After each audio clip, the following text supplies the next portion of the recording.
very, very important. No, It is that's not not it. enough. That's not what I want. Bad basketball. The refs killed the game, and I will be the first this is to awful admit. too. Texans who will forever regret passing on Johnny Is that serious Manziel. right now? You are supporting me in my McGregor bet and how I will not have to wear a romper because McGregor will whoop that ass. Now this I can get into.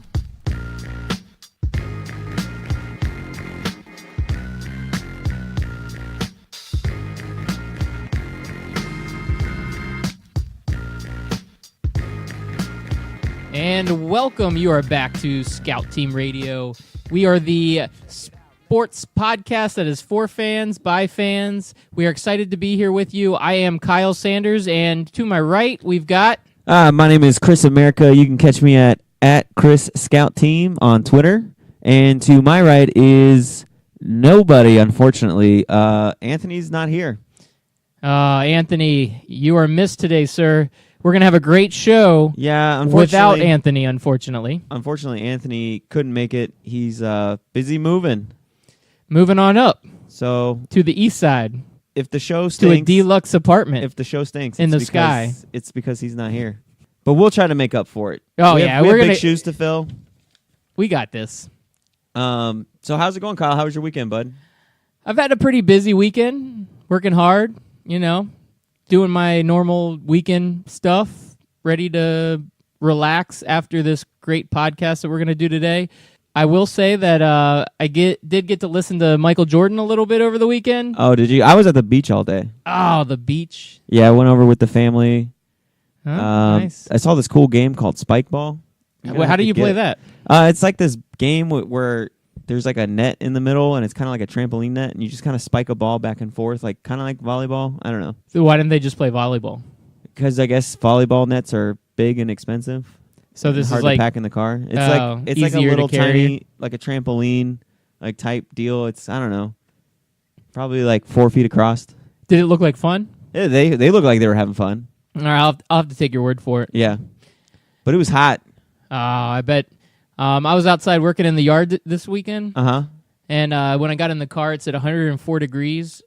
And I don't know, I felt like I was going to die. I was installing one of those electric fences for the dogs. So when the dogs try to run away, it shocks the shit out of them. As a 90s kid, I was always taught by Ren and Stimpy to not whiz on the electric fence. I wish my dogs would whiz on it, then it would shock the shit out of them because that would be entertaining to me. Like, that's what I really want my weekend to end as.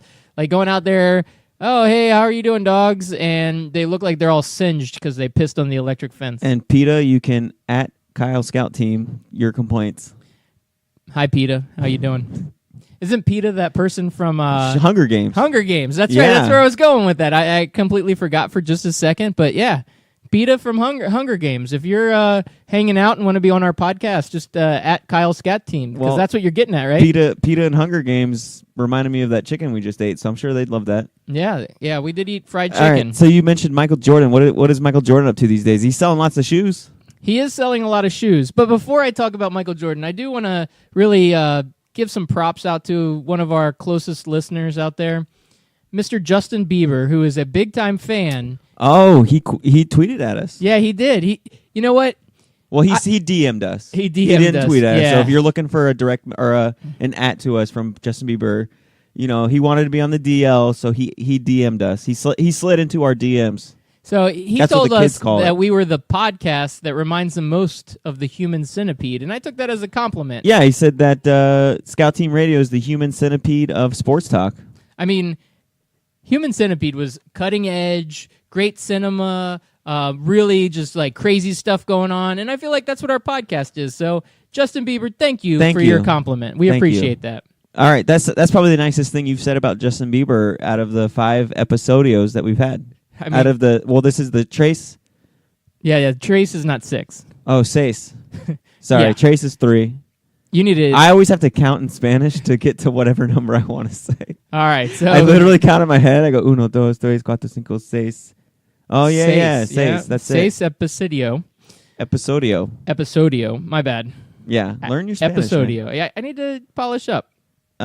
So Speaking of B horror movies, today is August the 6th, right?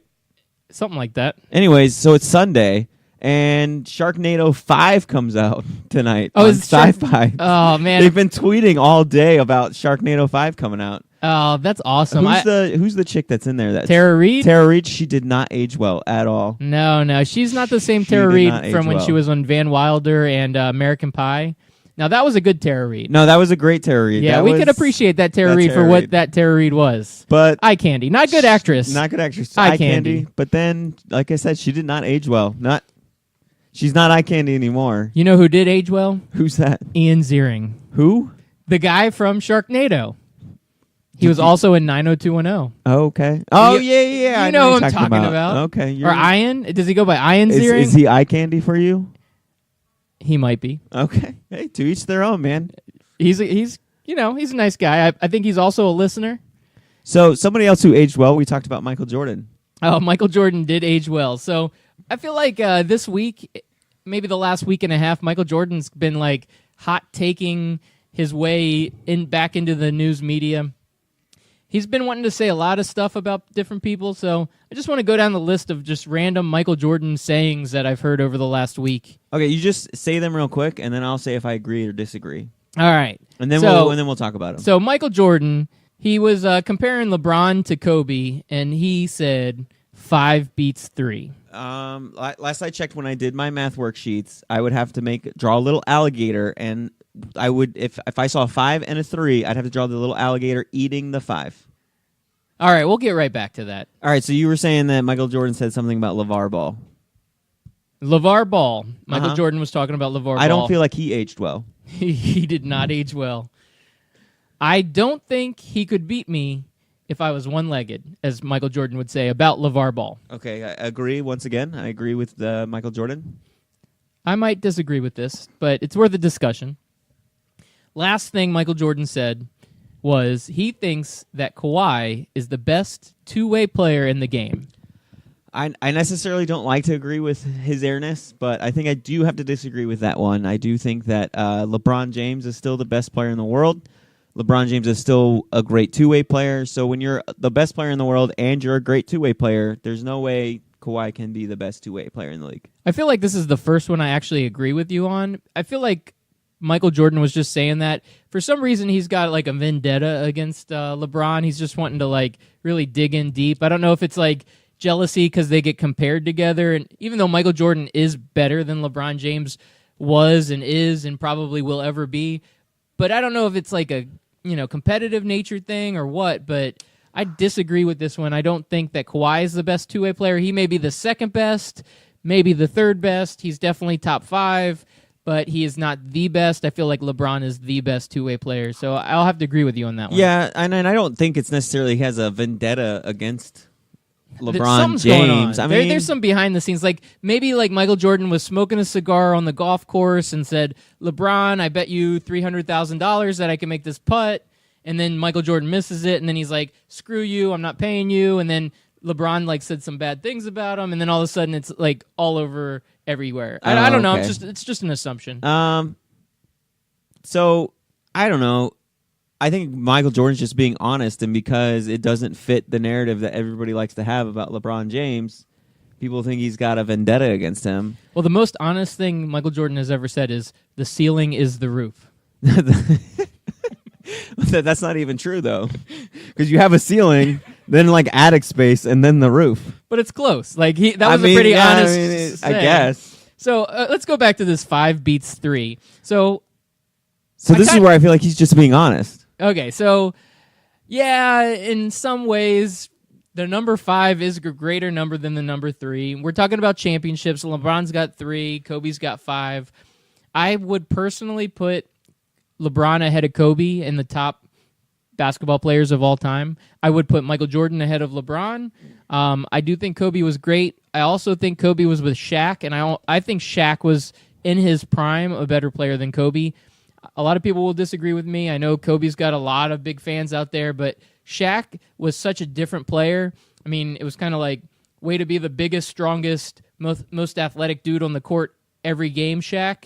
So he did have a little bit of an advantage with size. I don't know if Shaq has ever been the most athletic guy on the court, but all those other things you said was true. But when he plays next to Kobe Bryant, there's no way Shaquille O'Neal is the most athletic guy on the court. When guys like Kobe Bryant, Allen Iverson, Reggie Miller, like those guys are like 10 times more athletic than Shaquille O'Neal. So I guess I'm going back a little bit to his youth when he was with the Magic. I mean, that dude could run the floor at his but size, and he was super athletic. I guess maybe comparatively speaking to his size, he was way more athletic. Yes, with his size, comparatively speaking, but he wasn't the most athletic guy on the floor. All right. I'll take that. I'll give you a little bit of give criticism there. That's okay. It's I'll fair give you a little enough. bit of the other stuff, but okay. So, a lot of people when they hear the 5 beats 3, some people like to come back with the 11 beats 6. Well, here's the deal with that 11. The majority of those 11, the NBA was an 8-team league. So Michael Jordan, LeBron James, or Kobe Bryant, if they would have played in an 8-team league, they would have won 11. So that's why I discredit that. A lot of people say, like, oh, the era was different, the players were different. No. Like, the only thing that was most different was that there's only 8 teams. There's 30 teams. So LeBron James and Kobe Bryant's era kind of cross paths for, would you say, about 10? No, not 10 years, about 6 years. Yeah, at least. Where they were both either Legit. Kobe was in his prime. A lot of that, LeBron James was still coming up. He wasn't in his prime yet. But you can compare their eras because their eras cross paths. Kobe knows what it's like to play a little bit in LeBron's era, and LeBron knows a little bit about what it's like to play in Kobe's era. So, I don't know. I'm still on the fence with Kobe and LeBron. I'm with you. Michael Jordan is the clear-cut favorite. With LeBron and Kobe, I can see their arguments either way. LeBron didn't have losing seasons like Kobe had. LeBron, even though I gave him criticism for playing in the weak East, he made it to 7 straight finals. Though I think if LeBron played in the West, obviously since he lost to the West 5 out of 8 times, he would have only gone to the finals 3 times in his career if he played in the West. Because it's easy to assume that all the teams that he lost to in the finals, he would have lost to in the Western Conference playoffs. It's fair to assume that. Right. So I have a question for you. Is 7 greater than 6? If you're bringing up Robert Ory, I the am answer bringing is up no. Robert Ory. No. Big Shot Bob. No. So if 5 is greater than 3, then 7 should be greater than 6. Michael Jordan has 6 championships. Somebody in the exact same era with the exact same amount of teams that were in the league at the time was Robert Ory. Okay, and how many times out of those 7 championship teams that Ory was on was the team built around him? Every time. Was built around Robert Ory? No, okay. Okay, how many times was Robert Ory the leader of the team? Robert Ory knew his role. He would step No, up no, and no, nail a big shot when the team needed it, whether he was with the San Antonio Spurs, whether he was with the Houston Rockets, or the Los Angeles Lakers. He would show up, hit the shots he needed to hit, win championships, and he's got 7 rings. Okay. And that's impressive. Okay, so Steve, so is 1 better than 0? Yes. So Steve Kerr is better than Allen Iverson? Yes. Or I don't know. Steve Kerr might have won 2 or 3. I'd have to see when he Steve came on Kerr, the team. I think Was he on won 2? 3. Was he on that 3? I think he came in the last 3. Okay, look, so does That 1 could be on errors and does 1, 2, omissions or next week. 3 beat 0? So No. So the answer is yes, right? the Is answer Steve Kerr is better than Allen Iverson? Steve Kerr was not better than Allen Iverson. I rest my case. So I even would put that up against Karl Malone, Charles Barkley. A lot of these guys never won championships. That's why I think Michael Jordan's argument that 5 beats 3 isn't necessarily like the end-all, be-all of arguments for championships. So, like I said, I'm on the fence with LeBron and Kobe, but I think Michael Jordan knows way more basketball than you and I. So I'm going to side with Jordan on this one and say Kobe is better than LeBron. What was the other thing? We got one more thing to talk about. Yeah, we do. The but LeVar Ball one-legged comment? Yeah, but see, what you're saying is Michael Jordan knows way more about basketball, but when you look at him as a general manager, would you say the same thing? I mean, he would know more than us. He's not a general manager. He's a part owner. Okay, owner. He basically does everything with the Charlotte Well, I mean, Bobcat Hornets. I would say Phil Jackson knows a lot about basketball, too, and he failed as a general manager. How many rings does he have? He's got 11. He's got more rings than fingers. That's a good problem to have. And Okay, so LeVar Ball. LeVar Ball. So Michael Jordan said one-legged he could beat LeVar Ball. Right. So Well, I'm now, just- which leg are we talking here? It doesn't matter. Right, Either or. left, middle? Middle leg. Yes, his tripod. We're cutting the tripod off at the stem. All right, so one-legged. So one-legged. I can see Michael Jordan out on the court, hobbling around one leg. Hobbling around one leg. Now, like, if he's in a wheelchair, like, have you ever seen those wheelchair basketball games? Like, Yeah, those yeah, guys are yeah. actually, like, really good. No, they're legit. Like, so if Michael Jordan's in a wheelchair and he's, like, wheeling around and then shooting, he probably could beat LeVar Ball.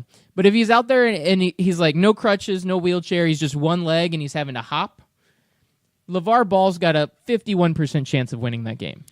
No, I don't think so. All right. Fair enough. Mr. 2 points a game. I just don't see the guy's all talk. 2.2 points. 2.2 points a game. I just don't see him, especially at this age, putting up any sort of points. Like, I feel like he's that guy that gets out on the court and talks a lot of game. You've been like, you've played like at a rec league or you go to a park and there's that one guy that talks all the trash. And then he's the guy like dribbling. He loses his dribble every so often because he's driving the lane too hard. He like goes to do a layup and it just goes straight into the rim and bounces off. Like, I don't know. that's how I picture LeVar Ball playing basketball. LeVar Ball's not old enough to be a professional wrestler. He's really good at that. He is old enough to be a professional wrestler. I mean, that's what I meant. He's not too old where he's like out of shape and can't hang. Like, he's on WWE just killing it. Ric Flair was like 105 before he retired. All right, that was a the terrible point. The Undertaker's I agree. probably almost 90 now. Yeah, but I think he just retired. Yeah, but just retired on his 90th birthday. Speaking of Hall of Fame legends like Ric Flair, you can't wait. You got to beat the man. To be the man, you got to beat the man. So he's a Hall of Famer. Michael Jordan's a Hall of Famer. So we had the Hall of Fame game. Yeah, with the Hall of Fame inductions. I see how this is going. So this year on the Hall of Fame inductions, we've got Kenny Easley, Jason Taylor, Morton Anderson, TD, Terrell Davis, and LaDainian Tomlinson. Wait. I also missed Jerry Jones and Kurt Warner. Sorry, I can't miss them. Yeah. Do you think Jerry Jones is well-deserved here? No. Okay. I knew that was coming. I hate the Cowboys, so obviously I'm going to dislike this. It has nothing to do with hating the Cowboys. I just have a hard time accepting a non-player and a non-coach into the Hall of Fame. Like, I get some owners deserve it, and I guess Jerry Jones, if out of all the owners, Jerry Jones is just as deserving as other owners, but it's like he's the least deserving out of all the people mentioned on this list. And then there's people that we'll talk about that didn't get in, that there's no way Jerry Jones has contributed more to football. Like, he had his three championships in the early 90s, but how much of that is on Jerry Jones and not Troy Aikman, Emmitt Smith, Jimmy Johnson? How much is it on those guys, whoever their GM was at the time? Barry Switzer. Yeah, from Oklahoma. Was he from Oklahoma or Nebraska? He was. He Oklahoma, came from Oklahoma, yeah. So after that run of championships with those players and those teams, he's done nothing. Absolutely nothing. So let me ask you this, if that championship team was never assembled, and let's just say that Cowboys team was just like all the other Cowboys teams under Jones, would you say he deserves a Hall of Fame? No, absolutely not. Even if they won one Super Bowl, I don't think he would be deserving of it. But the fact that they won 3 Super Bowls, I think that was like a big deal. Obviously, that helps. And like I said, I'm not saying he doesn't deserve it, but it's just when I hear an owner getting in, it's hard to say, like, he's nowhere close to being on Robert Kraft's level. Robert Kraft won 5 championships, and it's been over a span of like 20, 25 years. And I think I saw somebody on Twitter talking to us about the Patriots. I'd have to look up, see who that was, but he said that the team was about to move. I never heard of that, but I'll take his word for it, because if it's on the internet, it's true. Everything on the internet is true. So I think he deserves to be in the Hall of Fame before Jones does. So, I mean, you're preaching to the choir here, because I totally agree with you. Not that I love Robert Kraft or the Patriots, but like I can respect for what he's done more so than I think what I can respect for what Jerry Jones has done. Even though I do have a little bit of respect for Jerry Jones, I don't know if I have Hall of Fame respect for Jerry Jones. So, you just call him Jerry Jones? Jerry Jones. Oh, okay, I thought you said Jimmy Jones. Jimmy Johnson? I think I've been wanting to call him Jimmy Jones the whole Jimmy time. Jones. Jonestown. So we're going to go Jimmy Johnson. Let's talk NASCAR. This is NASCAR Talk Radio. Well, no, Jimmy Johnson with is you. the head coach. No, Jimmy Johnson's also a NASCAR driver. No, I know. He's but like either really way, good. So Are we ever going to talk NASCAR in here? Probably not. I mean, we might throw out a shout out every now and again. Like the probably Daytona not. 500. Yeah, gotta love Daytona. So, looking at that list of inductees, which I think is pretty interesting, pretty good list there, other than Jerry Jones. Do you think out of the people that were left off, probably the one that was talked about the most was T.O. Do you think T.O. should be on this list? T.O. should have been a first ballot Hall of Famer. I agree with you, man. I hate to say it because T.O. played for the Eagles and the Cowboys, which are like the two nemesis of the Redskins. So I'd have to say that I hate T.O. and he's so arrogant and did so much stupid shit that I really don't want to like T.O. But at the same time, he was so good as a wide receiver. Like, you cannot like put that aside and say, oh, he didn't deserve it. Like, the dude was so good, he should be in the Hall of Fame first ballot. There's people in the Hall of Fame. I can't think of it right now what his name is, but there's a guy in the Hall of Fame who like choked out his coach. Choked his coach. But he should be like in the Hall of Fame just for doing that. Like, is that Well, why he got I don't inducted into know, like? but if we're gonna talk about T.O. being a bad guy, like there's tons of bad guys that have flooded the Hall of Fame. So the Hall of Fame is not the Saints Row over there. It's not a church. It's not anything. So you're saying Joe Mixon has a chance? Joe Mixon has a chance, and we'll talk about him in our AFC North topic. We will. He's coming up. But yeah, T.O. needs to be in there, and that's one of the things that I hate about all of the Hall of Fames is because they have all of these stupid rules, like, oh, Jerry Rice was the first ballot Hall of Famer, and he's the only wide receiver, so we can't have any other wide receivers be first ballot. Like, that to me is a stupid rule. Like, I get Jerry Rice is the greatest, but just because he's the only one that has done it, doesn't mean you now have to shun other wide receivers. Like Randy Moss is coming up for eligibility next year. He should be first ballot. He should be also. first ballot. Like, come on. And when Ken Griffey Jr. got in, he should have been the first unanimous Hall of Famer. But because nobody else has done it, there was like 2 or 3 writers that felt like, oh, I got to vote no just because it's never been done before. It had nothing to do with whether or not they felt he should be in the Hall of Fame. It had everything to do with the stupid rules that these guys follow. And that brings up the other one. Morton Anderson just became the 4th place kicker to come in. I think that's a stupid fact. Like, there should be more place kickers in the NFL Hall of Fame because these guys are just as important, sometimes more important, than a lot of the other positions. Well, how many times have you had a team lose because your kicker sucked and you missed the field goal?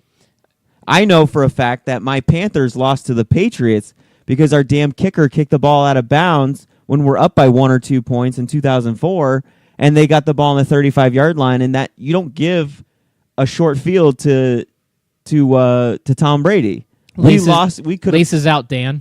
Laces out. Dan. Yeah, ask any Dolphins fan. Ask Ray Finkel. Ask Ray Finkel how important. It is. It's super important. Now here, to kind of add to that fact, he's not just the 4th place kicker.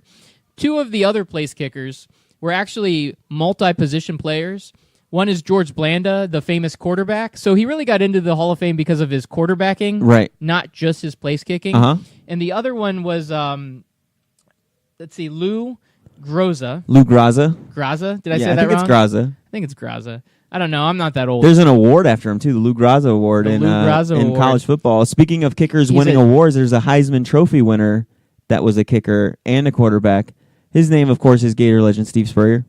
Nice. He kicked field goals. I heard he was a coach, too. He was a decent coach. He was okay. the old ball coach, He was right? the old ball coach, which I don't know why he got that moniker because he was like young when he first started. Anyways, so yeah. The Lou Graza, so he was also a tackle. He was like a 6-time Pro Bowl tackle, offensive tackle, and a kicker. So that was back in the league when like these guys aren't getting paid millions of dollars. They're basically playing whatever position they can play to help like contribute. So those 2 I don't even think really count as like place kickers in the Hall of Fame. So really, I think the idea of having a place kicker, you got Morton Anderson, who to me is an all-time great. I also think Gary Anderson should be in. Haven't heard any talk about him being considered for it, but I think he was one of the all-time great place kickers. And I also think there is one kicker that is still active in the NFL that will be making it into the Hall of Fame, or at least should be. Mr. Adam Vinatieri? Mr. Adam Vinatieri. Yeah. I mean, I don't know if anybody can argue it, but the fact that he basically won the first 3 Super Bowls For Tom Brady. For Tom Brady. And that's why I think there should be more in. There's kickers that we don't know about because obviously we weren't around then and we don't pay attention to kickers. But kickers cost you games or win you games. Ask a Bills fan about kickers.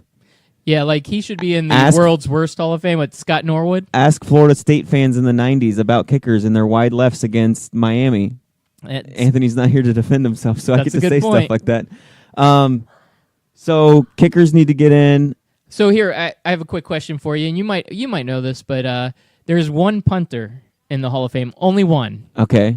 Can you name him? There's an award named after him. Oh man, it's a college award, right? The Ray Guy Award. The Ray Guy. See, I should have known that. Yeah, Ray Guy is the only punter in the Hall of Fame. And I think punters are so valuable.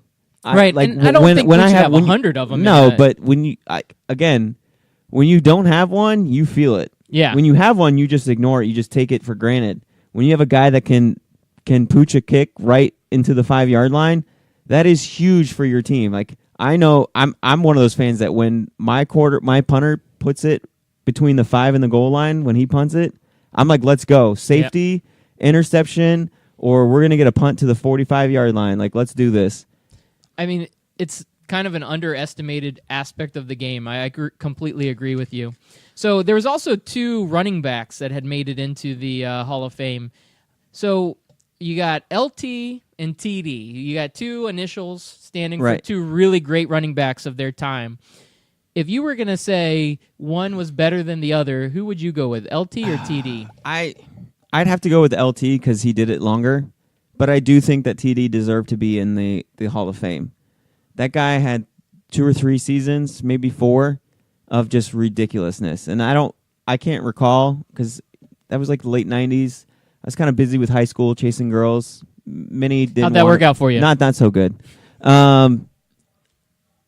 Yeah, so I would give it to LT, but TD was awesome back on those Broncos teams, and he's the reason why they won 2 Super Bowls. If there How many wasn't, Super Bowls does LT have? LT has none, so 2 is better than 0 if we're going back to Michael Jordan's. But think about this. I heard earlier this week on Sports Talk Radio that John Elway, the first Super Bowl, only had like 160 yards. That's like Trent Dilfer numbers. Yeah, it is. So if it wasn't for TD, John Elway probably would be 0 for 7 in Super Bowls because he went to like 5 or 6 Super Bowls and lost. He was 0 for 3, I believe, before they won the 2. If I'm remembering correctly, and yeah, maybe. They got blown out. Oh, like, they weren't like the 49ers easy games. Like just destroyed them. 49ers destroyed them. The Redskins destroyed them. Who's Redskins? My Redskins. Okay, yeah. The Washington Redskins. HTTR. Hashtag HTTR. Hashtag Kirk Cousins top 5 quarterback. Hashtag best quarterback in the NFC East, Kirk Cousins. Top 5. Top 5. All right, so yeah, I'm going LT's the better running back, but TD during his heyday, during that 3-year stint, I mean, he was one of the best of all time. All right, so I can give you that. I think that LT definitely has a better resume as far as what he did individually. It's just for longevity, too. Yeah, longevity. And, I mean, when LT was in his prime, I mean, I felt like his prime was actually like 6 or 7 like straight years of being a top 3 running back in the NFL. When you went to your draft, you looked for LT. Yeah. I mean, it was like, okay, this year it's LT and Larry Johnson. Next year it's LT and Priest Holmes. The following year it's like LT and like it was LT and another guy every year. So he was always in that conversation. LT and Sean Alexander. LT and... Dang, you took it way back. Sean Alexander. Yep, Seattle Seahawks. Yep. Before they were the Seattle. Remember when they won the Super Bowl? I digress. Yeah, Sorry. yeah. They beat the Redskins. I believe it was the NFC Championship game that year. They beat the Redskins, moved on. And that was around that time when who was the quarterback? What was his name? Matt Hasselbeck. Matt Hasselbeck. Remember when they were Not going Tim against Hasselbeck. Yeah, Matt Hasselbeck. When they were playing the Green Bay Packers in overtime and they won the coin toss, he's like, "We want the ball and we're gonna win," and then he throws a pick six. Nice. You go, Matt Hasselbeck. We love you. See, even when Anthony's not here, we bring up the Packers to show him some love. Yeah, we are showing him some love. All right. So, other than that, anything else stick out to you? Did you watch the Hall of Fame game? I watched. We were out together. We were hanging out playing together trivia at the bar. the we watched a brewery. few plays. Blaine Gabbert looked pretty good. You know what?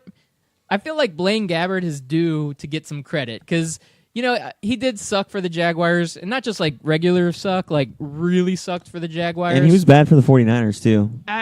He was like on par with Colin Kaepernick, and Yeah. everybody thinks that dude's good. I mean, and they're both bad teams, so maybe if he's on a team where they have actual offensive weapons, who knows? Carson Palmer's getting up there. Yeah, he's the, good to The Cardinals backup. do need to start thinking about who they're going to start the next couple of years. I don't got anything else on that. No, I'm done. So you are still on for this romper bet, right? So And you were telling me something about why you gained some confidence this week about your bet. I was doing a little research, and when I like to do a little casual reading, I pick up the internet and check out Forbes.com, because that's very intellectual, and I like to feel smart, Yeah, even if I'm not that smart. I like Ford.com. You go looking for No, cars? No, not Ford with the trucks. That's my second choice. Forbes. Forbes. So I was reading an article. It was written by Alex Kay, and it was just talking about some of the bets that are going down with this McGregor-Mayweather. And unfortunately, he did not mention the romper bet. And I think that was kind of an injustice to us as I think that's a slap in the legitimate face. sports podcast.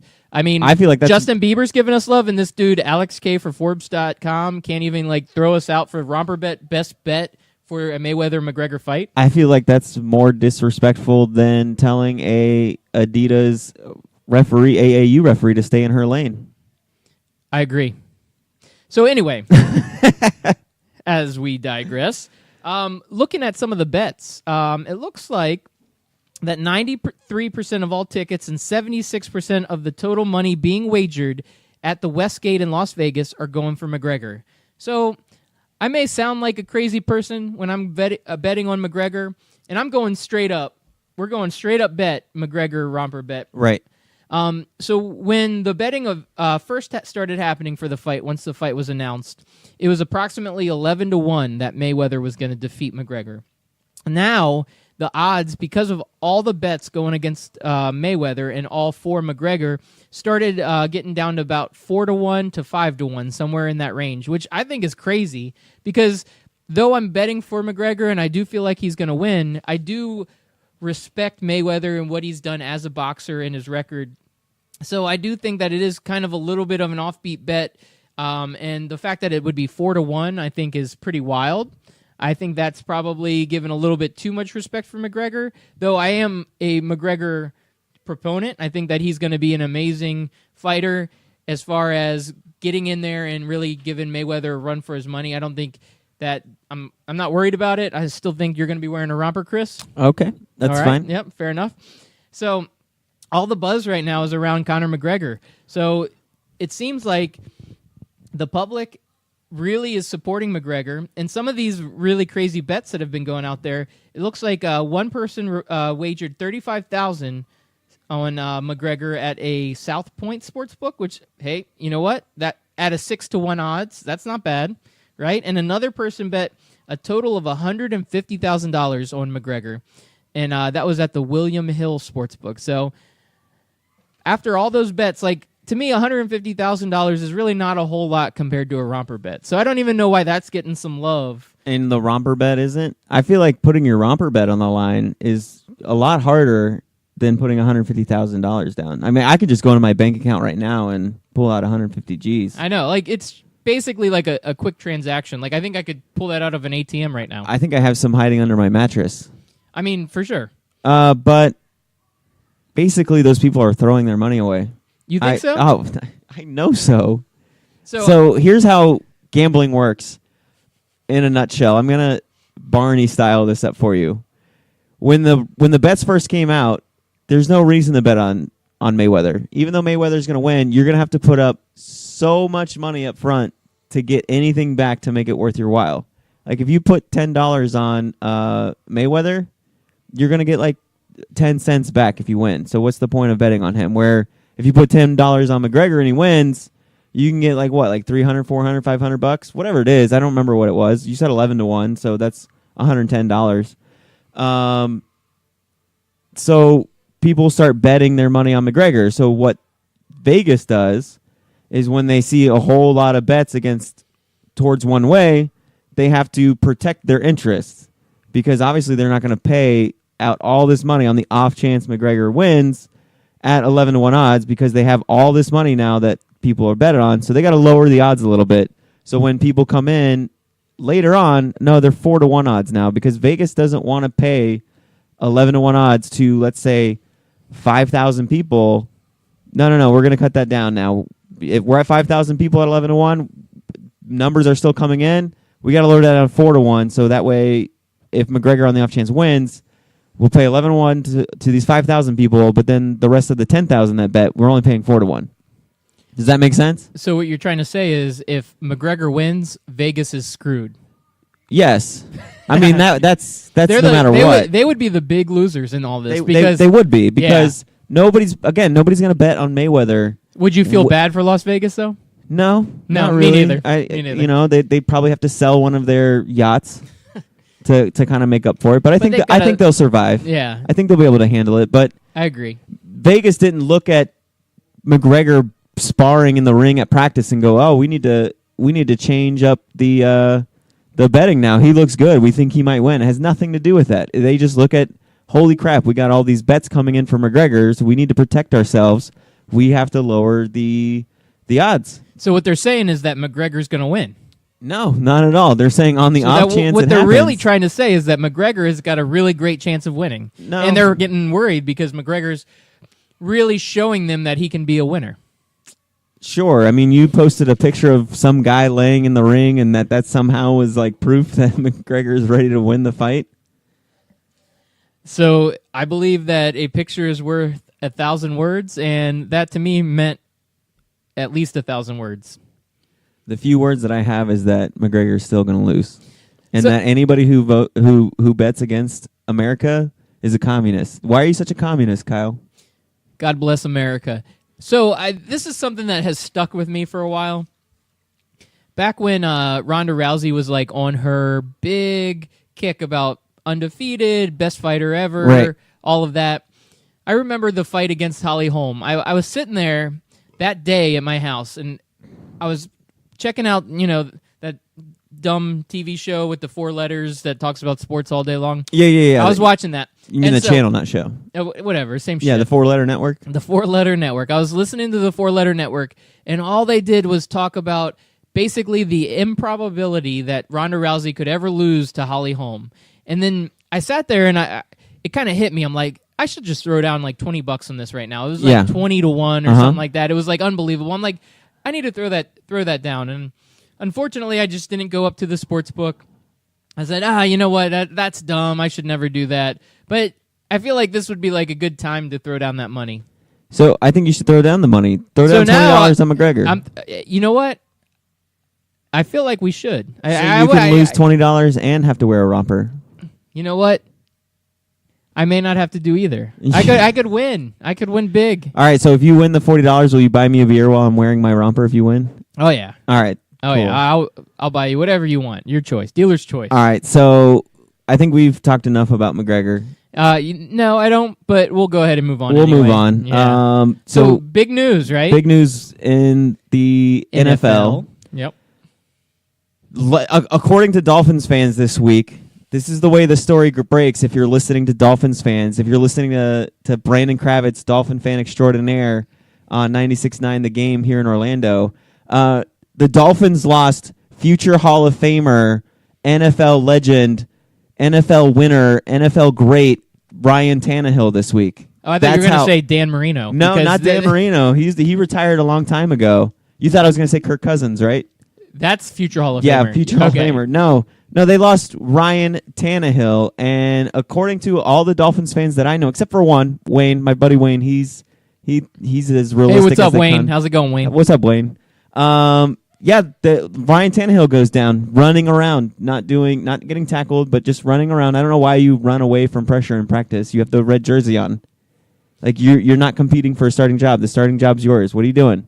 Just let them tag you. Let them feel good they got a sack and move on to the next play. Is that called the Teddy Bridgewater Award? Oh man, that's harsh, but yeah. I mean, kind of. Every year there's somebody that gets injured, non-contact injury. I mean, that's basically like saying a ghost came up and like smacked him in the knee. And, it was like the ghost of Tanya Harding, but on the NFL side, that just came up and decided to like knock the shit out of his knee and just like let him lay there and laughed at him while he was like grimacing in pain. And then the story comes out after the fact. All right, I mean, it came out last year, but he had the partial tear last year and he decided against surgery, which could have been done last year, because the doctors recommended that, it'll be okay. You have no extra chance that it will get hurt any more than it's already hurt. You should just roll with it. I mean, I don't think that was the amazing Dr. James Andrews. I think that was basically like Tony's Surgery-O-Rama down the street in Miami, because I've been there. That place is pretty like scary. So Tony was like, hey, you're all right. Just rub some dirt on it. Get back in the game, you fucking pussy. Just take a shot of tequila and you're good. Yeah, come on. Like, you're going to go out there. So he goes out there first play in training camp, and he's like, hey, let me run around. My knee's great. And he falls down like a fucking sack of potatoes. So he was basically like DC, like Daniel Cormier. He was just like DC. Oh, boy. So good comparison. So here's kind of what happened with Ryan Tannehill last year that I think made Miami Dolphins fans start going cuckoo for Cocoa Puffs over him, is the Dolphins started winning. The Dolphins have been this 8-8 team for forever, since basically Dan Marino left. They were either 4-12 or 8-18. That was basically the Dolphins for the last 16, 17, however long ago Dan Marino decided to retire. And Jimmy Johnson left the Dolphins too. And so the Dolphins had a 10-6 record last year, right? They did. And they made the playoffs. They made the playoffs. They unbelievable. got unbelievable. I don't know what happened. So now they're thinking, okay, we got Ryan Tannehill back. We made a couple of moves.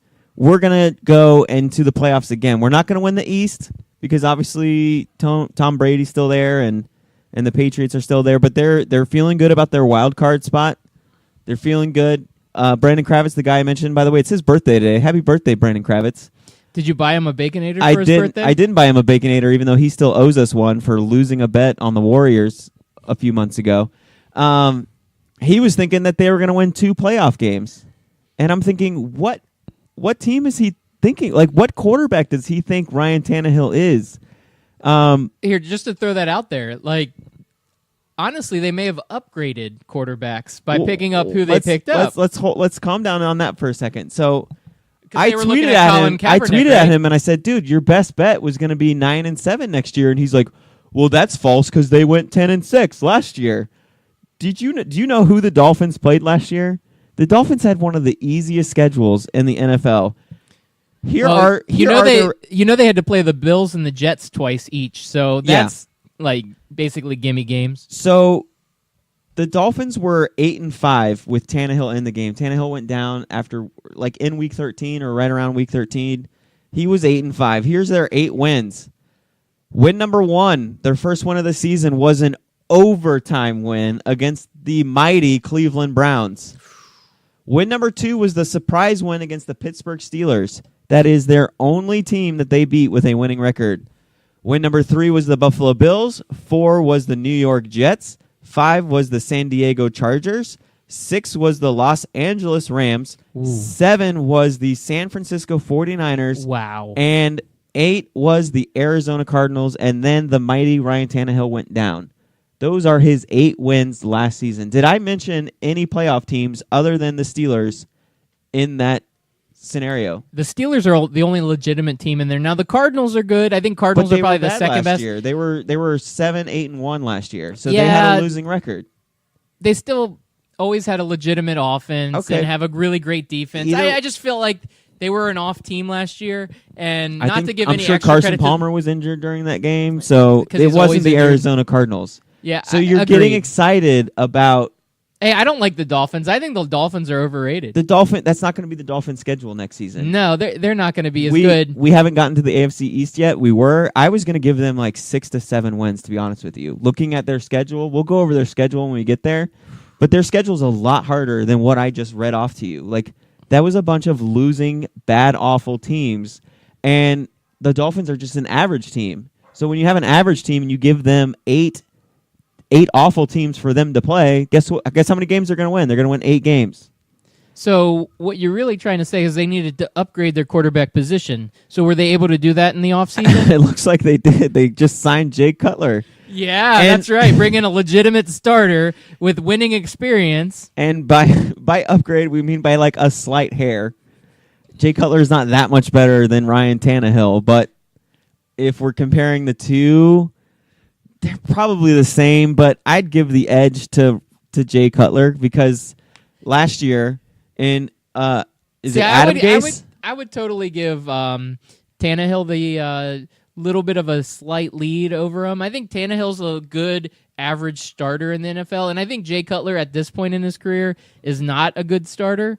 Now, he did have a lot of those interception throwing gunslinger type moments. And if he had a good supporting cast around him, he might have been a little bit better. Like, he was always good when he had Brandon Marshall playing with him. So Ryan Tannehill, right, played 13 games last year. Yep. Okay. He's this amazing quarterback, right? Nobody said he was an amazing quarterback. Nobody said it. No, just follow me here. Brandon Kravitz, maybe. He's this quarterback that Dolphin fans have every reason to be excited about, right? He won them all these games. Just give me a guess. Guru. Just give me a guess as to how many yards you think Ryan Tannehill threw in 13 games. 3,200. Nope, 2,995. So he didn't even eclipse 3,000 yards.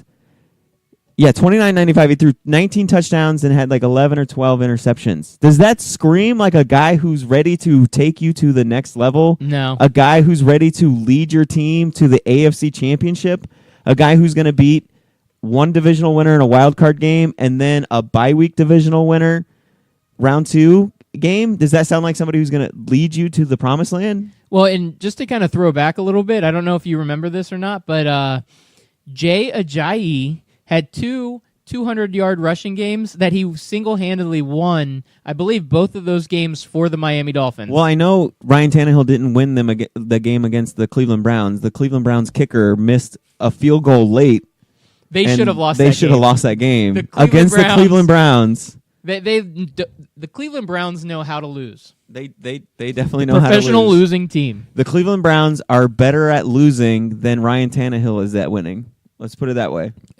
Agreed. Okay, that's something we can both agree on. I agree with that. So the Jay Cutler signing is nothing for Dolphin fans to get excited about. The good news about Jay Cutler is he's decent. He's average. He's about the same as Ryan Tannehill. So you're still going to win your 6 or 7 games that you were going to win with Ryan Tannehill. I know you guys are thinking you guys were going 10-6 or 11-5 with Ryan Tannehill, but you weren't. Hate to tell you, your schedule is way harder this year. But you'll get your 6 or 7 wins. You'll miss the playoffs. I'm sorry, Dolphins fans. But the good news about it is he's been in Adam Gase's system, and he did a lot better in Adam Gase's system than it's Adam Gase, right? Yeah, it's Adam Gase. So he did a lot better. Let me pull up his. Dolphins. You talk for a second while I pull up his stats. Are you pulling that up on your stat machine? I am. So stats and info guy, Mr. Chris America. Chris was actually promoted to captain over the weekend because of his statting ability. We call him Captain America now for all of his amazing stats that he's able to pull up on his stat machine. So 2 years ago, he threw for 3,600 yards, 21 touchdowns, 11 interceptions. So he did a little bit better. He had 243 yards a game to Ryan Tannehill's 230 yards a game. Yep, pretty equal. Pretty equal, but he still got over 3,000 yards. I mean, Tannehill would have gotten there if he played 3 more games, but it would have been about the same. So I guess the big news about that is that the Dolphins decided not to go with Colin Kaepernick, which means the whole news cycle about him getting blackballed by every owner in the NFL, continue. It's going to continue. And it sucks that Anthony couldn't be here today because I know he really wanted to talk about this conversation. So we'll try to have this conversation when he's here, so that way Yeah, okay, so we'll he's the table one to that. talk about it. We've been tabling the conversation not because we don't want to. It's just the last few episodes have gone long, and this one's starting to go long. But I mean, really, the reality is Chicks dig the long ball. Chicks dig the long ball. The reality is Jay Cutler has been in Gase's system. So when you are a coach and you have to choose a quarterback that I know and I've worked with, I know his ins and outs, I know he knows my playbook, or a quarterback that I've never worked with before and doesn't know our playbook, doesn't know our system, and it's, what is it now, 3 weeks before the season starts, 3 or 4 weeks before the season starts, who are you going to choose? Yeah, I want the it's guy a that no-brainer. I want the guy that I can hand the playbook to and he already knows it. I want a guy that I can go straight into the film room with and he already knows where the right receivers are going when I call out my Y2 split banana that John Gruden likes to call when he's doing his Monday Night Football. I think he should be in the Hall of Fame. He Okay, never mind. So here, let's go ahead and move on. I think we've kind of talked about Jay Cutler Tannehill and Cutler Tannehill as and much the as Dolphins. possible. We'll talk more when we talk about the So, AFC East. I think we need to go into the AFC North. But before we do, I have a quick question for you. Okay, I got a quick answer. You go first. All right, so perfect. I'm glad you're quick-witted today because this is necessary. So in college football, every week we get a player that does something stupid, and it gets all over the news. Okay. So this week I want you to guess what school this player is from when I discuss what they did. Okay. So, a college football athlete was indefinitely suspended. The University Police Department reported that 4 money orders worth $485.89 were allegedly altered to read $700 each. What school would this athlete be from that would alter 4 money orders for $485.89 to try to get $700 out of them, really not making that much money to do something stupid? Which college athlete would... What school? Can I ask some questions? Yes, go ahead. To kind of help me out. Is this school west of the greatest college in the world, University of Florida? Yes.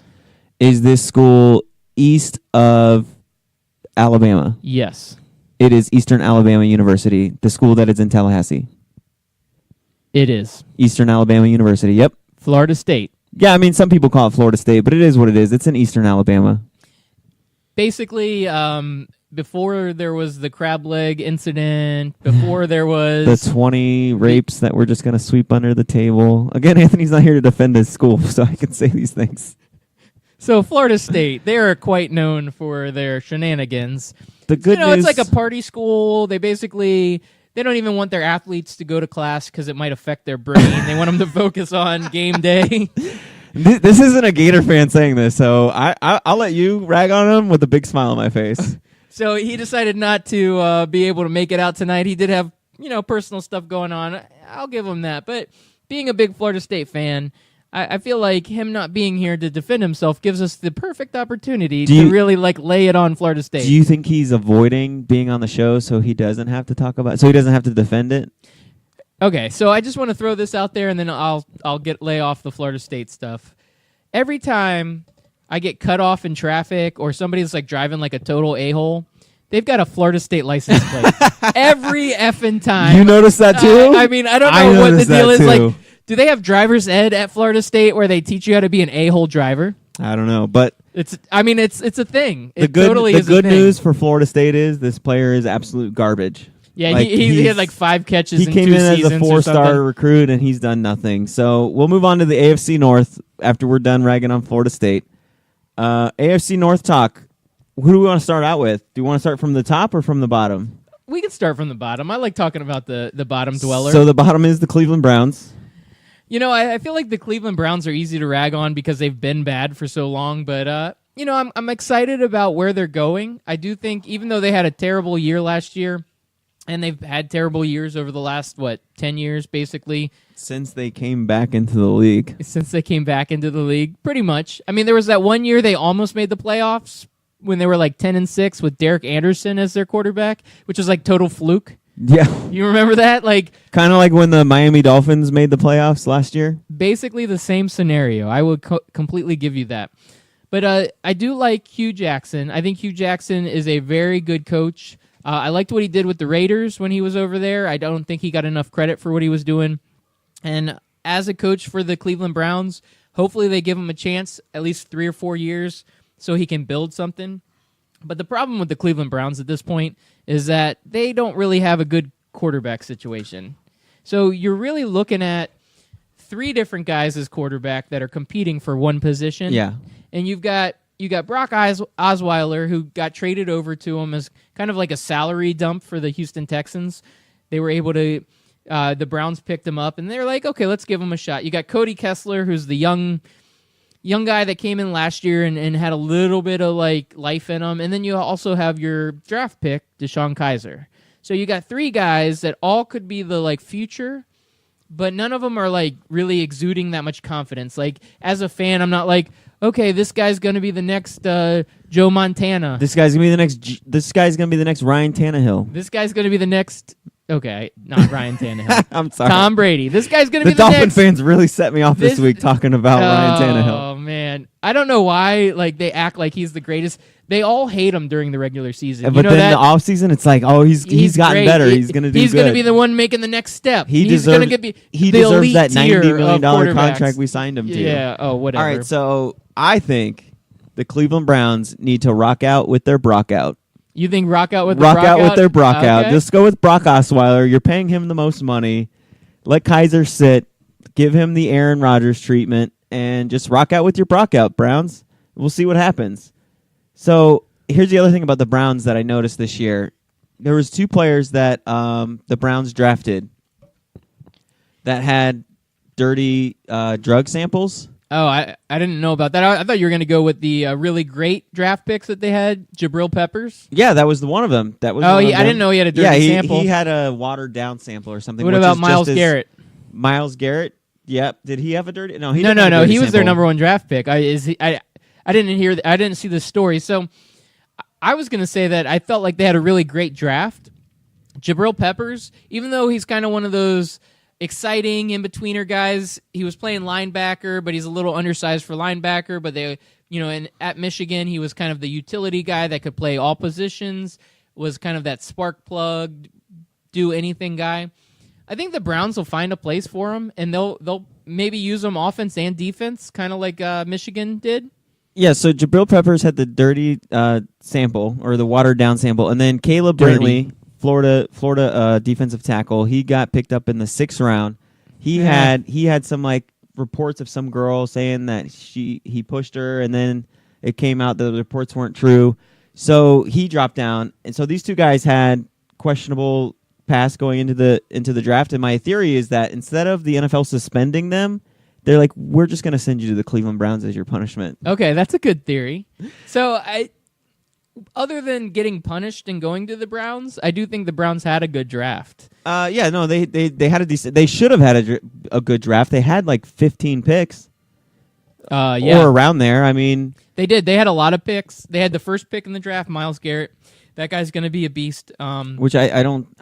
All the training camp buzz is saying that he's good, which doesn't Yeah. mean shit yeah, because training camp buzz is dumb. it's about as great as summer league buzz. Yeah. Oh yeah. Dennis Smith Jr. He's going to be He's a gonna stud. be great. Him and Lonzo Ball. Yeah, they're him gonna, and Lonzo Ball. Anyway, they're going to be the Kobe LeBrons of the next era. so other than the draft, which I do think the Browns did a good job, they were able to re-sign Jamie Collins in the offseason. So I thought that was big for their defense to be able to have a veteran presence to continue on the team. They still have Joe Hayden, who is what school did he go to? I can't remember. Are you talking about Gator legend Joe Hayden? Yeah. Oh, that guy. Yeah. They He's still one of have the most Joe Hayden. underrated cornerbacks because he's on the Cleveland Browns. If he went to the New England Patriots, he would be widely known as one of the best DBs in the league. And we can't forget the greatest offensive lineman to ever play for the Cleveland Browns. Yes, of probably all time. He's pretty good. He's really good, Joe Thomas. Yeah. And that guy, they've never had a winning season, but he's always going in there, great attitude, loves the team, plays amazing. So, I mean, they have some good players. I get that they're not really where they need to be, but it would be interesting to see how it goes. I do think that the quarterback position is going to be a little bit rough, and they did lose Terrell Pryor, which I think is going to be a big loss for him. They did pick up Kenny Britt, who kind of showed flashes over the past few years of being good, but never really like pulled together a full season. I think he's one of those guys as a wide receiver that has always been more hype than anything else. And then they also have he was a rookie last year, Corey Coleman, who I think could come out if he stays healthy and have a really great year. So I think he's going to be their go-to number one receiver. And I've also heard rumblings, and I don't know, I haven't dug into this too deeply, but I don't believe the Browns have given up on Josh Gordon yet. Is he still in the league? You know what? There's been rumblings that he may try to get back into the league and get back into his professional wide receiver Pro Bowl strength, but he's got to be 50 years old now, though. He's been suspended for 10 years. It feels like a long time that he's been. I mean, what going was that, through all this 2013 that he which had is that forever super, ago now. That is forever. But I did see that there were rumblings that Josh Gordon and the Browns have been talking, and I don't think they're under contract or anything, but there could be a chance that Josh Gordon may try to make his comeback with the Cleveland Browns. With all that said, I'm looking at their schedule, and I still think they're the Cleveland Browns. However, their schedule is pretty manageable, and I think there are other teams that they're now better than and that other teams have taken over as the Cleveland Browns of the league. New York Jets. So you have the Chicago Bears. I think they can beat them. You have the Chargers. I think they can beat them, although that's in L.A. You have the Jaguars. That's a possible. Yeah, we'll see. Jaguars have to show up, which they haven't shown up the last few years when they've had all this potential. So you mentioned the Jets, so that's a winnable game for them. We call them the bye weeks. The bye weeks. And then they play, that's NFL preseason. So I see about 6 winnable games for the Cleveland Browns. I'm not saying they will win, but since I see 6 winnable games for them, I'm going to say they go 6-10. Yeah, you know what though? 6-10 is a really big victory for them from where they were at. I know it's still not a great record, but when you look at the Cleveland Browns, you got to think, okay, we've got to take one step at a time, and you're not going to go from where you're at in the bottom cellar of the league with the first draft pick in the league and then go and be Super Bowl contender. You've got to take steps, and going 6-10 to me for the Browns is a great accomplishment, and I think it's doable. So I'm going with 6-10 also. 6-10, yeah. So after the Browns, we've got Ravens, Steelers, and the Bengals. So if we're going from bottom up, you got to go either Ravens or Bengals. I'm thinking let's go Ravens. Ravens are that team that should be performing better than they have been in the last couple of years. They won a Super Bowl 4 years now? I think it's been 4 years. 4 years. Once Joe Flacco got paid, it was all over. Back to when Josh Gordon was still in the NFL. That was back when Josh Gordon was still in the NFL. I think that's one of those scenarios where they pay the quarterback all this money, and then they can't pay all the other players. So Joe Flacco gets the highest paid quarterback contract at that time, and then they have all these other Pro Bowl players that they need to go ahead and extend contracts to, and they can't. They've got Terrell Suggs. They've got all these guys that are Pro Bowl defensive players, and they end up they have trouble paying everybody. They really do. So the other problem that they had the last 2 seasons is they put some eggs into Steve Smith's basket, and when he was healthy, he was Steve Smith, and he did great for them. But then he kept getting injured, and he'd be out for the season. And so when your star receiver goes down, it's hard to kind of win and give Joe Flacco that help. I mean, I don't know any other receivers. Were you paying Steve Smith to be your number one, though, at that point? Steve Smith is not a number one. I mean, they weren't paying him to be his number one, but in a lot of games, he was their number one receiver. Yeah, but I think he was the actually one overachieved for what they needed him for. Of course. But again, he was no matter what their intentions were when they signed him or what their game plan was going into the season. But I'm not blaming Steve Smith. No. But what I'm saying is he became their number one receiver in a lot of games. He was obviously that veteran voice, and he goes down. It's where do we go now? Because he was that guy that could give us 100 yards a game. So let's talk about their receiving core. I think this is important for this year. So they drafted Brashad Perryman a couple years back in the first round out of the great University of Central Florida, also known as UCF to most of the Orlando natives. Well, because UCF decided that that's what they wanted to be called. We are like UCF. they forced ESPN, like they used to put them. They used to say Central Florida all the time, and then UCF is like, no, you're calling us UCF. Because we are UCF. All right, but we digress. Go on. So they drafted Brashad Perryman. So they're hoping that he develops into a number one receiver. They also have Mike Wallace, who at one point was a number one wide receiver and has been kind of an up and down career between the Steelers, the Vikings, the Dolphins, wherever Mike Wallace has been. He's been up and down. He's had great games, and then he's had like games where he disappears. So, and then they also picked up in the offseason, I don't know if you knew this or not, but Jeremy Maclin, who I think was a great addition for the Ravens. So now they're going to have Maclin, Wallace, and Brashad Perryman to help kind of solidify that wide receiver core. And I think that's going to be good for Joe Flacco. The problem is they need all of their receivers to stay healthy. Perryman's had some injuries. Mike Wallace needs consistency help. And then Macklin's coming in. And honestly, Macklin's one of those guys that's never been like a superstar, but he's always been pretty consistent. He was consistent with the Eagles, had a couple good years with the Chiefs. So if he could come in and provide that same, or give that same production to the Ravens with Joe Flacco at the helm, I think they could be a better offense. I still don't think their offense is like super dynamic. Right. I don't think that they are the offense to be, scared of, but they also picked up Danny Woodhead in the offseason, who, again, another injury risk, but as a running back, provides a lot of assistance out of the backfield, though their starting running backs are Terrence West and Lorenzo Telefero. So those guys don't, scare me at all either. So their offense, I think, is just going to be a little bit maybe average this year. Nothing there scares me. So I think, I don't know. I don't see much in the Ravens. I'm still not sold on them. And Joe Flacco might not even be healthy for the start of the season. They might even be starting Colin Kaepernick. I mean, the rumors are out there. Yeah. They're thinking about it. They definitely should pull the trigger, especially now that Miami didn't. Because there's not much else out there.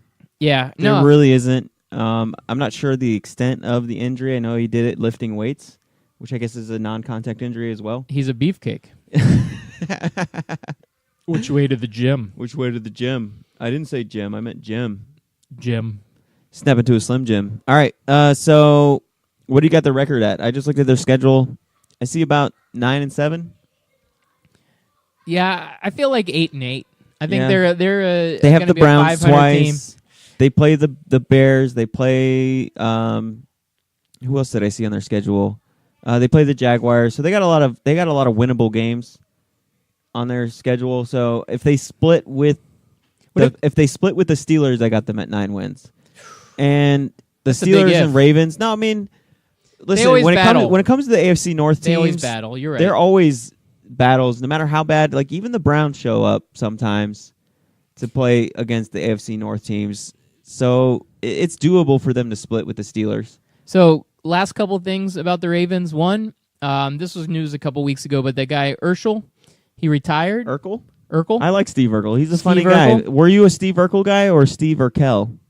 Oh, and I didn't like Stefan Urkel. Or Stefan Urkel, yeah, No, sorry. he was He was a tool. He was like a Justin He was Bieber? a total tool. Yeah. He was the. So you were Team Urkel? I was Team Urkel. Hashtag Team Urkel? Hashtag Team Urkel. They picked up Brandon Carr, the cornerback. Wait, cornerback. That's that guy from the Raiders? No, Brandon Carr was on the Cowboys, I think. Oh, last okay. year. I thought you were talking about that quarterback on the Raiders that people are Derek saying Carr? are really great and got $25 million. Yeah. They say that he's worth more than Kirk Cousins, but Anyways. I disagree. All right, so next team, I guess we're definitely going to have to go to Bengals. Yeah. So, first person I want to talk about is Joe Mixon. Joe Mixon, the gentleman. Joe Mixon. Did you as listen we call him. to the Sports Counter, the other podcast that we know and love with their AFC North? You know, I've been listening to the Sports Counter. I don't remember their recall what they said about the AFC North. What is their normally, one of the hosts on the show, his name is Preston. Normally, I kind of, it sounds like I hate on him a lot because I disagree with him a lot with his Vikings, with his Florida he's State. an Eagles fan, right? He's an Eagles fan, yeah. He's got bad opinions. So anyway. I'm actually going to agree with him on this one. And all the guys were ragging on him for saying that Joe Mixon was a good deal. Like he thinks that he should be picked up on your fantasy draft. I'm not saying you should draft him high, but if he's around really low, pick him up, store him on your bench, because I think once Hill and is it Bernard? Yep, Gio Bernard. Those guys come in with a lot of hype every season, and then whether it's through injury or underperforming, they just don't. I've drafted them a couple of times over the last few seasons, and they give you one or two sparks a season, and then it's just flatlines.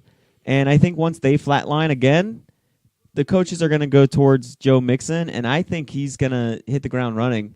And once he does, and he gets the hot hand, I don't think the coaching staff ever looks back to Hill and Bernard other than just to spell them and that kind of thing. So I'm with you, Preston. I think you were right on with Joe Mixon. I think he's a sleeper running back. I'm not saying he's the next Ezekiel Elliott, but he's going to do some good stuff this year. Not rookie of the year good stuff, but he's going to be a solid player. So I actually, I'll have to agree with you. And then for the fantasy side of things, if you can pick him up late, it's going to be worthwhile. It just depends where he goes. Pick him I've up seen him really, really late, store him on your bench, and just wait to see what happens. But I've seen guys go after him early on like some of these mock drafts where they're getting him like 7th, 8th round. He's not worth that. No. But if you can get him really late, store him on your bench, and then you have two options. If he does bust out like we're expecting him to, you can either use him as trade bait to get something else if your other two running backs are solid, or if one of your running backs gets injured, there you go. So put him in real life football, now that your fantasy is over with. Yeah, thank you for listening to my fantasies, guys. This has been Fantasy Talk with Captain Chris America. Chris America. This message was brought to you by America. So anyway, I think the Bengals, most of their additions this year have been coming from the draft. Like I feel like they had themselves a pretty good draft. One, Joe Mixon was a good value that went to him. They also got this guy, Carl Lawson, linebacker. I think you're going to remember that name. I think that guy's going to come out and be a stud right off the bat, so he's going to really contribute to their defense. And they also picked up the guy, John Ross, who was the fastest guy in the NFL. I don't know if you remember him, but he had that bet. Did he break Chris Johnson's record? Yeah, so they've got that guy. Now, whether the fastest guy means being a good football player is totally, doesn't mean anything. It meant that for Chris Johnson. That's true. Chris Johnson came out of the bat, he came out of the gate, just... I know when Chris Johnson came out, he was undrafted because I picked him up on the waiver wire week 2. Oh, fantasy football? Is that what we're talking about again? Yeah. Because I believe the Titans drafted, he was either late first or early second, I believe. He was out of East Carolina. He played the UCF Knights, so I remember seeing him. That guy was a stud in college and super fast, and you know what? Hopefully John Ross is able to do that for the Bengals. So those were the additions the Bengals made that I think was good. And you know what? The Bengals, I feel like their problem is going to be Andy Dalton. Yeah, so this is where the Sports Counter and Preston and his buddy get it wrong, is that they think Andy Dalton is really, really good, and he's a rich man's... He's not a good quarterback. He's a rich man's Ryan Tannehill. He's a great... If you're looking for a game manager, Andy Dalton's your guy. If that's what you need from the quarterback position is just a game manager, he's like a young Alex Smith. He'll manage the hell out of your game. He's not going to win you a game, but he's not going to lose you a game either. I actually think that if Andy Dalton, let's say he had a career-ending injury this year, A.J. McCarron came in, I think A.J. McCarron would be the exact same quarterback. Even it may not be right off the bat, but in a year or two over developing, A.J. McCarron would be Andy Dalton. Now I think you're just hating on Andy Dalton a little too much. No, I actually... Because again, I think my love is more for A.J. McCarron than it is hate for Andy Dalton. I think Andy Dalton's a legitimate starter in the NFL, and I think A.J. McCarron could be a legitimate starter in the NFL, but I don't think Andy Dalton's going to bring them to a Super Bowl. I don't think he's going to be the greatest Cincinnati Bengal quarterback of all times. Thank you, Boomer Esiason, for holding that. And I just don't think that he is really as great as people are giving him credit for. No, he's not. He's a really good game manager, and game managers have their place in the world. You know, the Trent Dilfers, the Brad Johnson, the old man noodle arm Peyton Manning.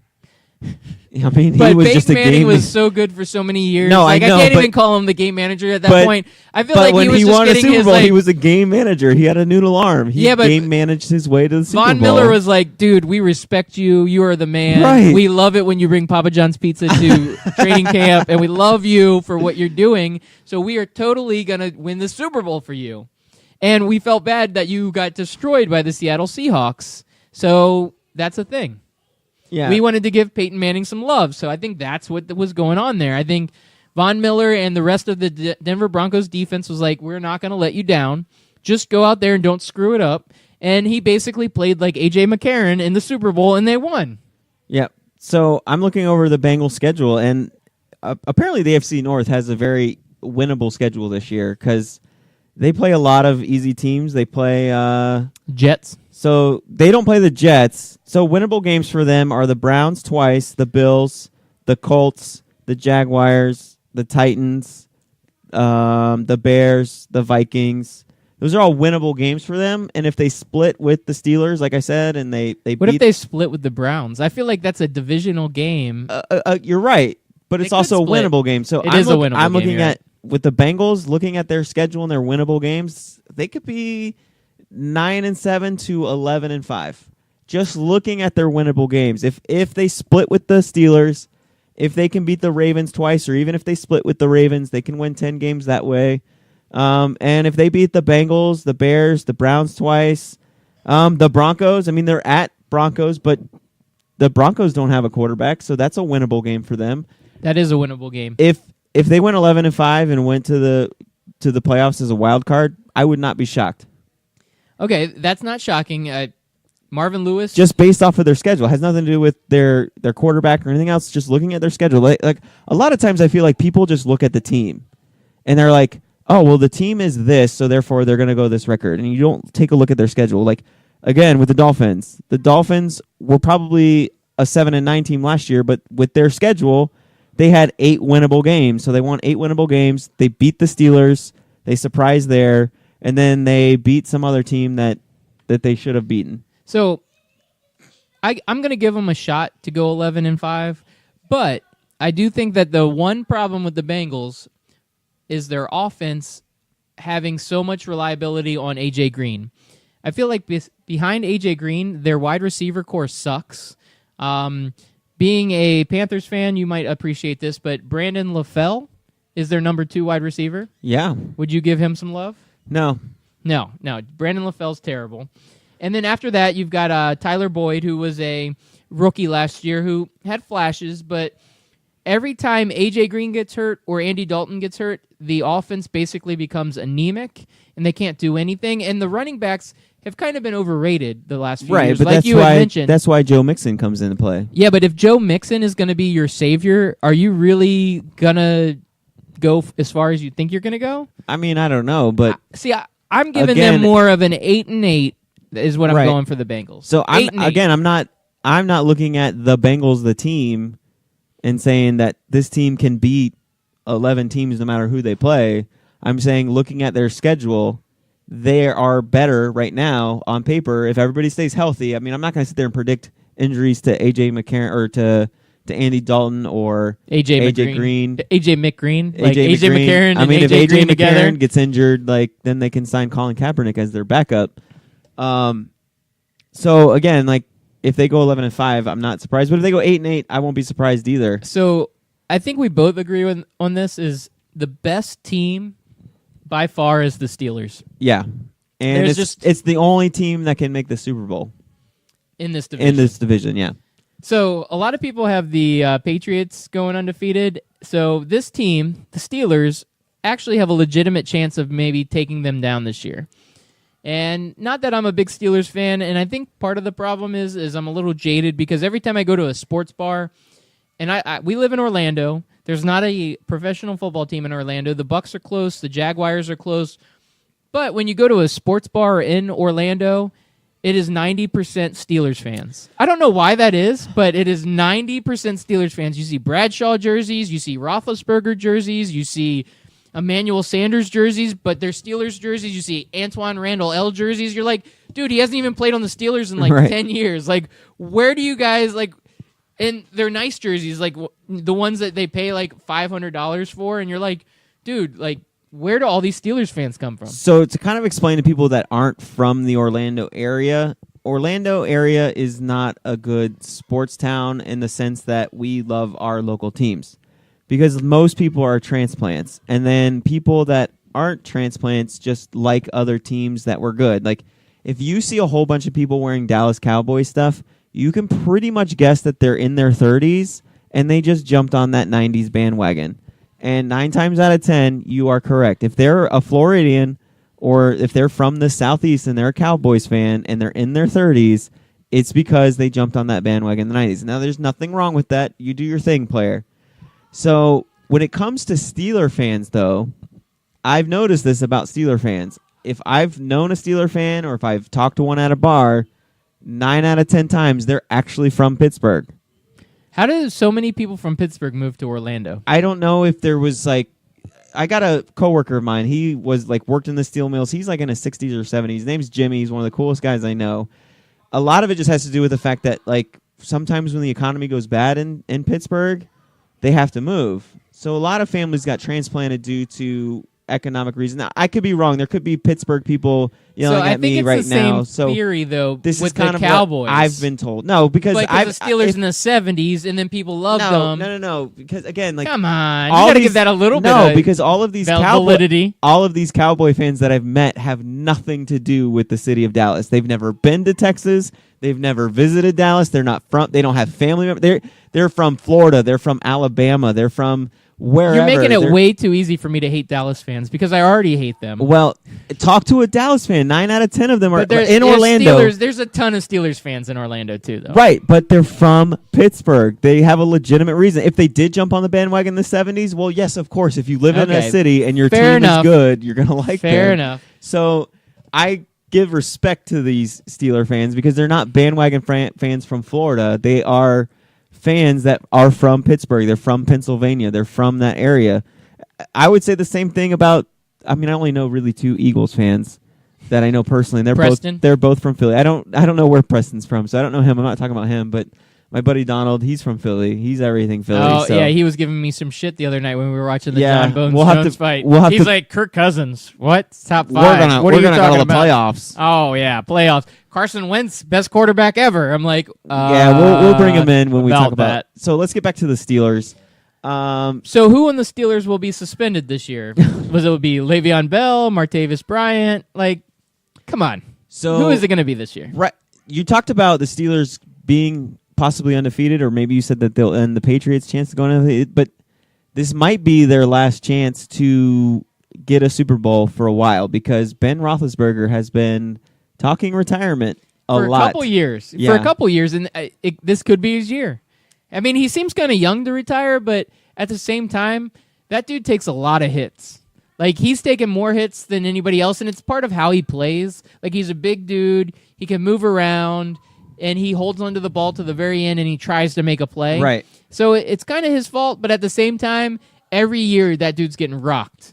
He's like, Well, the last always couple, got some the last injuries. couple of seasons, I think he's had injuries. I know he was injured last year for a couple of games. I think he was injured the time before that because Michael Vick was on the team and he made an appearance. So it's kind of understandable why he wants to retire because he's probably tired of being hurt. I agree. So if this is his last year, or if let's just face it, if a guy's talking about retirement the last 2 years, he's got 1, maybe 2 seasons left. I don't know. Brett Favre talked about it for 8 years. Yeah, but then he Retired, left the game, unretired, and then- retired, and then- unretired, and then he retired, went to another unretired. team. But either way, there's not a Aaron Rodgers sitting on the Steelers bench. So if they're going to win a Super Bowl soon, if they're going to win the Super Bowl, they got to do it now until they find their next quarterback. Right now, they don't have that. Maybe they can sign Kirk Cousins. Well, if the Redskins can't get Kirk Cousins done on a long-term deal, he may be going to another team.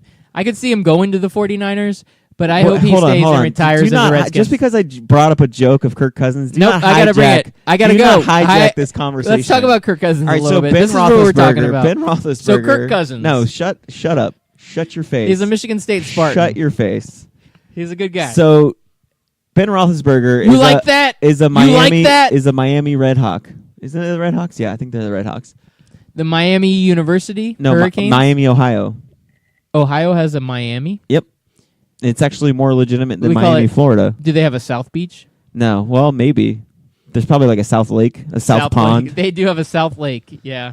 So this team right here is also a fantasy gold mine. If you draft Ben Roethlisberger, Antonio Brown, or Le'Veon Bell, you're going to have a decent season. And honestly, I think Martavis Bryant, if he can stay healthy, that guy, as far as touchdowns goes, when he was playing 2 years ago, he was unstoppable. Roethlisberger loved him, and I think he's going to be a legitimate. You can pick him up in a few later rounds, probably not like super late, but like mid rounds.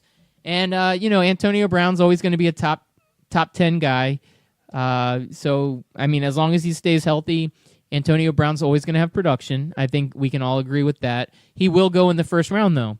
You're not going to be able to get Antonio Brown as the 8th or 9th pick. No. He's going to be gone by the 5th pick, probably. If you're lucky. Yeah, I mean, the way I'm looking at it, top 3 running backs have been going pretty early. David Johnson, Le'Veon Bell, Ezekiel Elliott are all going top 5. And then when you go into wide receivers, you're looking at Antonio Brown and maybe Odell Beckham. So, yeah, by pick 6, pick 7, Antonio Brown's gone. So, if you love Antonio Brown, if you don't and you're in a snake draft, you don't get him or if you don't have an early pick, you're not going to get him. So you can't even think about that. But a guy like Martavis Bryant, if you're a Steelers fan, you love his production, you think he's going to have a bounce back year. Roethlisberger's still throwing to him. He's going to be a really great guy later on in the draft, and I think that's more notable because same thing. You got Le'Veon Bell and Antonio Brown. Like you're picking in a snake draft and you're picking like the 10th pick in a 10-team draft. You're not getting either of those guys. So basically, what the Steelers need to answer this year, and it's been the same way for the last several years, and what their downfall has kind of been, has been their defense. Yeah, the defense has been a little shoddy, which is weird because they've always had a great defense. Right, but I mean they've had big names that they needed to replace. Troy Polamalu's gone. That's a huge gap. Lawrence to fill. Timmons moved on. But looking at their schedule, if they went 12-4 or 14-2, would not be surprised. That team is that good. So if their defense can answer the call, I mean they play the same schedule the other guys have, minus they play the Patriots, which again we said that they could beat the Patriots. That's a game at Pittsburgh. They play the Packers, but again, that's a game at Pittsburgh. Yeah, so, it's different when it's at home. You're not going to Lambeau Field and taking a win, but at home. Their other hard game that I'm looking at their schedule that may be tough for them would be the Steelers at the Chiefs. It's hard to win in Arrowhead. The Chiefs have a good defense. Yep. But other than that, their schedule looks very manageable for a 12-4 or a 14-2. I would give them 12-4. 14-2 is tough. I mean, they could easily do it. Not to say that they can't. But there's going to be a couple teams that surprise us. Right, but the Cowboys went 15-1 last year. The Panthers went 15-1 the year before that. It's not unattainable. Right. There's going to be a team that we're not expecting. Yep. So I definitely think they'll be a bye week playoff team. Them and the Patriots will have the round two bye week, or the first round bye week in the playoffs. They'll be the 1 and 2 seed. They're interchangeable. If they went 11-5 or worse, I'd be surprised. They'd have to have injuries to Roethlisberger and some other people. Maybe some drug suspensions for a couple of those, Le'Veon Bell and Martavis Bryant. So now normally we go over our teams. We forgot that you guys play the Bengals in the preseason. What do you think? Oh, preseason. So that's Redskins a big deal. versus Bengals. What do you think is going to happen? I think a bunch of backups are going to play, and then it's going to end up being like a 24-17 game, and who cares who wins? Well, I mean, what is your prediction on that, though? I mean, the first 2 series, I think we're going to go, Kirk Cousins is going to throw for like 5,000 yards in the first series of the game. And so for like the first, probably our only loss of the season is going to be preseason game against the Bengals. Okay, that's probably going to be our only loss of the season because Kirk Cousins is a top 5 quarterback. Our defense is much improved. This is becoming Washington Redskins hour. #HTTR. Let's go Skins. We're going to make this is going to be our year. Jonathan Allen drafted first round. He's a stud. He's going to solidify the defensive line with Ryan Kerrigan. Come on, let's keep talking about the Redskins. They're not in the AFC North, but I don't care. We're just going to keep talking. All right, so your only loss of the season is going to be a preseason loss. I like it. I like that prediction. Yep, that bold Bengals. Prediction. Yeah, and that's basically because we're going to play our 4th string guys just to see who wants to make the roster. It's going to be the heart and hustle game. We're going to barely lose. It might be overtime. We lose. All right, so I think that's it for the NFC North. That wraps it up. Do you have any MVPs? Did you think about an MVP? Well, I think if I'm going to mention an MVP, and this is going to sound really weird coming from me, and we talked about this early in the episodio. I don't know. I don't speak Spanish. Right. Go on. So the chronicle, the chapter, whatever the hell we call it. Earlier when we were discussing it, there was a gentleman that was brought up who I typically hate. I feel like he's a total douchebag, and he's basically carrying the streak for douchebaggery really for a very long time. He's been carrying it, but this one time he made a mention. It was a DM to us when he complimented us. Didn't you already talk about that at the beginning of the episode? I'm talking about it again. You're Justin Bieber sandwiching is our my episode with Justin Bieber. Is my MVP. He described us as being the human centipede of sports talk, and that is a compliment to me. And I don't know if he meant it as a compliment, but he is my MVP.